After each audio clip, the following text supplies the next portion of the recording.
Hi, I'm Cassidy. Before I continue, please like and subscribe. One click from you means more stories can be shared. Help us reach 1,000 subscribers and make a difference. Let's begin. Have you ever met someone who seems perfectly normal until something triggers them? That was my mother-in-law, Evelyn.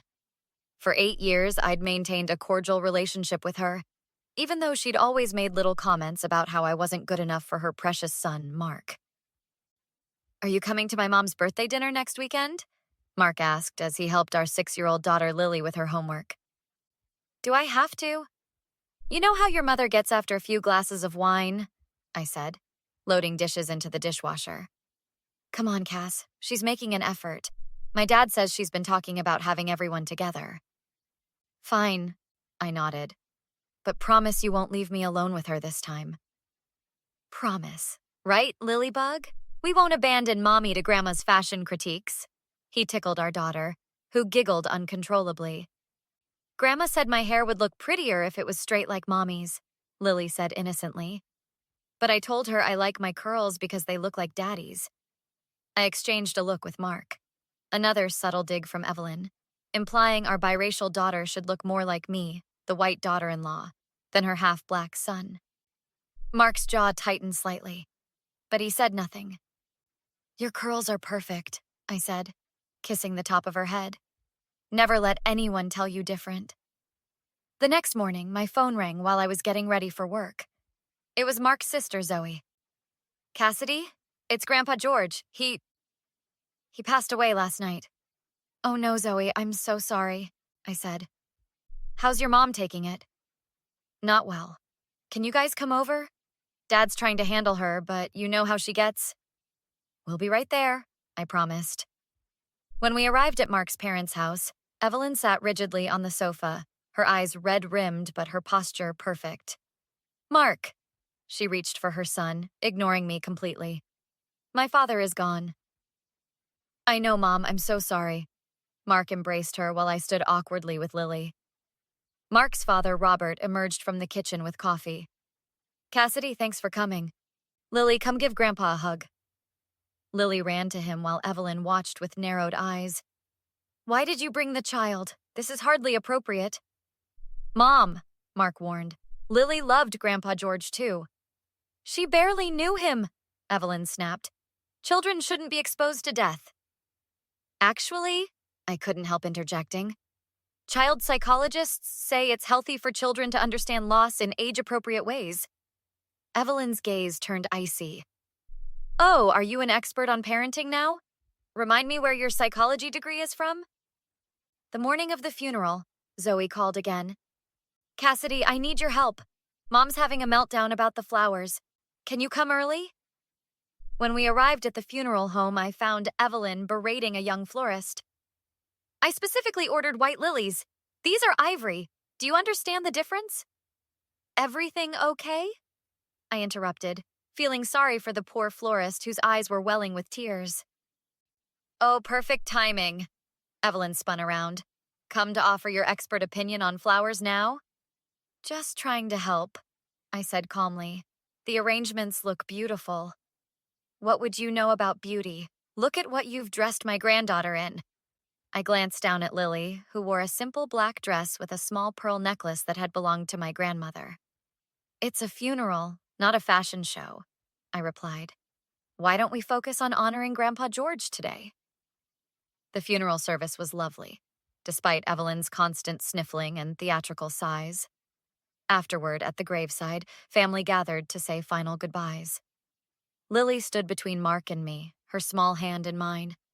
As the minister spoke final words, Lily whispered, "Mommy, I need to tell you something." "Shh, sweetie," I whispered back. "Just one more minute." "But Mommy—" "Cassidy, control your child," Evelyn whispered harshly from behind us. "She's fine," I whispered back. "She's just—" "Mommy!" Lily's voice rose in urgency. "I think I'm going to—" Before she could finish, Lily threw up, narrowly missing her shoes but splattering the hem of Evelyn's designer black dress. "Oh my God!" Evelyn shrieked, drawing everyone's attention. "Look what she's done!" "I'm sorry," Lily began to cry. "I told Mommy I felt sick." I knelt to comfort Lily, pulling tissues from my purse. "It's okay, baby. You couldn't help it. Get her away from me," Evelyn demanded, backing away dramatically. "This is disgraceful." "Mom, it was an accident," Mark said, moving to help clean up. "She's just a kid. A poorly raised one," Evelyn snapped. "If she were properly disciplined—" "Don't," I warned, standing up to face my mother-in-law. "Don't you dare criticize my parenting at your father's funeral." A tense silence fell over the gathering. Robert stepped forward. "Evelyn, let's get you cleaned up." "No." Evelyn's voice was ice cold. "I need to say this. Your daughter," she jabbed a finger toward Lily, "has no respect for this family or its traditions, just like her mother." Lily's sobs grew louder. "I didn't mean to, Grandma. I'm sorry." "Sorry doesn't clean my Chanel," Evelyn sneered. Then, as Lily reached out toward her grandmother, something unthinkable happened. Evelyn's hand connected with Lily's cheek in a sharp slap that echoed in the cemetery silence. Gasps erupted from the gathered family. I lunged forward, scooping Lily into my arms as she wailed in shock and pain. "Have you lost your mind?" I shouted, cradling my daughter's head against my shoulder. Mark grabbed his mother's arm. "Mom, what the hell are you doing?" Evelyn looked around, suddenly aware of the horrified faces surrounding her. Her expression shifted from rage to something calculated. "She was hysterical," Evelyn declared loudly. "Someone needed to snap her out of it. In my day, children knew how to behave at funerals. I couldn't let her disrespect my father this way. My father always said, 'Spare the rod, spoil the child.'" The collective intake of breath was audible. Even Robert looked stunned. "Did you just hit my daughter and then quote a Bible verse to justify it?" I asked incredulously. "Don't be dramatic, Cassidy. A little discipline never hurt anyone." "We're leaving," Mark announced, his face a mask of fury. "Right now." "Mark, don't you dare walk away from your mother at your grandfather's funeral," Evelyn called after us. "Watch me," he replied without looking back. In the car, Lily's crying had subsided to hiccuping sobs. Mark drove in silence, his knuckles white on the steering wheel. "Are you okay, sweetheart?" I asked Lily, gently touching the red mark on her cheek. She nodded. "Grandma's mean." "Yes," I agreed, making eye contact with Mark in the rearview mirror. "She is." That night, after putting Lily to bed, Mark and I sat at our kitchen table. "I don't want my mother near Lily again," he said firmly.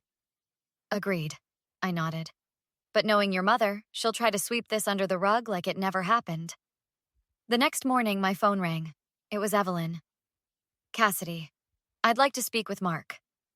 "He's not available," I replied coolly. "Don't lie to me. Put my son on the phone." "He doesn't want to speak with you, Evelyn. Not after what you did to Lily." "Oh, for heaven's sake. I barely touched her.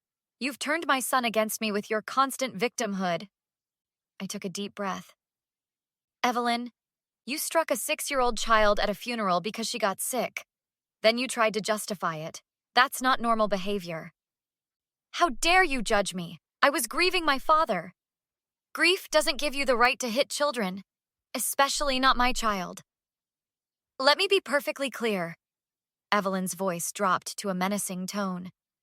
"This family functioned perfectly before you came along with your modern parenting and your mixed-race child that doesn't even look like a true Bennett. If you think the family will choose you over me, you're delusional." I froze, the phone nearly slipping from my hand. "What did you just say about my daughter?" "You heard me," Evelyn replied. "My father would have agreed with me." "This conversation is over," I said, my voice shaking with rage. "Don't call again." I hung up and immediately called Zoe. "Your mother just crossed a line you wouldn't believe." I repeated Evelyn's words verbatim. "Oh my God," Zoe gasped. "I knew she was racist, but to say that about Lily—" "I'm so sorry, Cass." "I need your help," I said, a plan forming in my mind. "Your mother thinks the family will side with her. I want to prove her wrong." "What are you thinking?" "The reading of Grandpa George's will is next week, right? Everyone will be there?" "Yes, at Dad's office. What are you planning? A little family meeting?" On the day of the will reading, Mark and I arrived at Robert's law office early. Inside, family members were gathering in the conference room. Evelyn sat at one end of the table, playing the grieving daughter to perfection. "Mark, darling," she stood, arms outstretched. "I've been so worried about you." Mark stepped back. "Don't, Mom." Robert cleared his throat. "Let's get started, shall we?" "Actually," I interrupted. "Before we begin, Mark and I have something to address." Evelyn shot me a venomous look. "This is hardly the time for your dramatics, Cassidy." "On the contrary," I replied calmly. "This is exactly the time with family present." Mark squeezed my hand supportively. "We want to be clear about something. What happened at the funeral was unacceptable." "Oh, for goodness sake," Evelyn rolled her eyes. "Are we still on about that little tap? Children need discipline." "It wasn't a little tap," Mark's cousin Janet spoke up. "I saw it. You slapped that child hard enough to leave a mark." "And your excuse was disgusting," added Mark's Uncle Phil, "using Dad's memory to justify hitting a 6-year-old. Evelyn's face reddened. "You don't understand. I was distraught." "That's not all," I said. "Evelyn, would you like to tell everyone what you said to me on the phone afterward, or shall I—" "I don't know what you're talking about," Evelyn stammered. "Let me refresh your memory." I pulled out my phone. After the funeral, I recorded our phone conversation. It's legal in our state, as I'm sure Robert can confirm. Single-party consent. Robert nodded reluctantly. "That's correct." "You recorded me?" Evelyn sputtered. "How dare you?" "Listen," I said, pressing play. Evelyn's voice filled the room. "This family functioned perfectly before you came along with your modern parenting and your mixed-race child that doesn't even look like a true Bennett. If you think the family will choose you over me, you're delusional." Shocked murmurs rippled through the room. Zoe covered her mouth in horror. Robert closed his eyes, his face a mask of shame. "Turn that off," Evelyn demanded. "There's more," I continued playing. "My father would have agreed with me." I stopped the recording and looked around the room. "That's what Evelyn thinks of your grandfather's legacy. That's what she thinks of my daughter. Your niece, your cousin, your granddaughter." Robert stood up slowly. "Evelyn, is that really how you feel about Lily?" "She's twisting my words," Evelyn protested. "I was upset." "Those were your exact words," I replied. "And they match perfectly with how you've treated Lily for years. The comments about her hair, her features, always comparing her to me instead of acknowledging her Black heritage." "I've never been racist in my life," Evelyn declared dramatically. "No one said racist, Mom," Mark pointed out. "Interesting that your mind went there immediately." Robert looked older than I'd ever seen him. "I've ignored your behavior for too long," he said. "Made excuses, but hitting Lily, saying those things about her, I can't pretend anymore." "So this is it?" Evelyn laughed bitterly. "You're all turning against me because of her." She jabbed a finger in my direction. "No, Mom," Zoe spoke up. "We're finally seeing you clearly. Dad, I think we should postpone the will reading. This is more important." Robert nodded. "Evelyn, I think you should go home. We'll discuss this later." "You can't dismiss me like some servant!" Evelyn stood, trembling with rage. "I am the matriarch of this family." "Not anymore," Robert said quietly. "Please leave." In the following weeks, the family underwent a seismic shift. Robert moved out of the house he'd shared with Evelyn for 40 years, filing for separation. Without his financial support and access to the family accounts, Evelyn's lavish lifestyle crumbled. Mark's grandfather's will revealed that Grandpa George had left trust funds for all his grandchildren and great-grandchildren, including Lily. Evelyn had been counting on inheriting the bulk of his estate, but he divided it equally among his children, with provisions that it couldn't be transferred to spouses. 3 months after the funeral, we held a family gathering at our home. Robert arrived with a photo album filled with pictures of Grandpa George. "He loved her so much," Robert told me quietly. "Said she reminded him of his mother with those same curls." Lily flipped through the album, pointing out photos. "Look, Daddy, Grandpa George has curly hair too, just like us." "How are you holding up?" I asked Robert as we sat watching Lily play with her cousins. Better than expected, he admitted. I should have done this years ago. Living with Evelyn, it was like walking on eggshells every day. Have you heard from her? Her lawyer contacts mine. She's demanding half of everything, but my father's trust is ironclad. She can't touch it. 6 months after the funeral incident, we received an invitation to Janet's daughter's wedding. The invitation explicitly stated that Evelyn would not be attending. At the wedding, surrounded by Mark's family who greeted Lily with genuine warmth, I realized we had won. Not just against Evelyn, but for Lily. For her right to grow up in a family that celebrated all of her. Robert approached us during the reception looking years younger. The divorce is final, and there's more. I've decided to sell the house and downsize to that condo development near you two, if that's okay. Of course it's okay, I smiled. Lily would love having you closer, and I'd love being closer to her. Robert's eyes twinkled. She's the best thing in my life right now. As we watched Robert twirl Lily on the dance floor, her curls bouncing and her laughter floating above the music, Mark squeezed my hand. Thank you, he said simply. For what? For fighting for our daughter. For showing me what my mother really was. For giving me the strength to break free. Last I heard, Evelyn was living alone in a small apartment, telling anyone who would listen about her ungrateful family who abandoned her. Without Robert's money, she'd had to sell her designer clothes and jewelry just to maintain a semblance of her former lifestyle. Sometimes justice comes not from what you do, but from simply revealing the truth and letting people make their own choices. So let me ask you this. If you were in my shoes, would you ever allow Evelyn back into Lily's life, even if she seemed to change?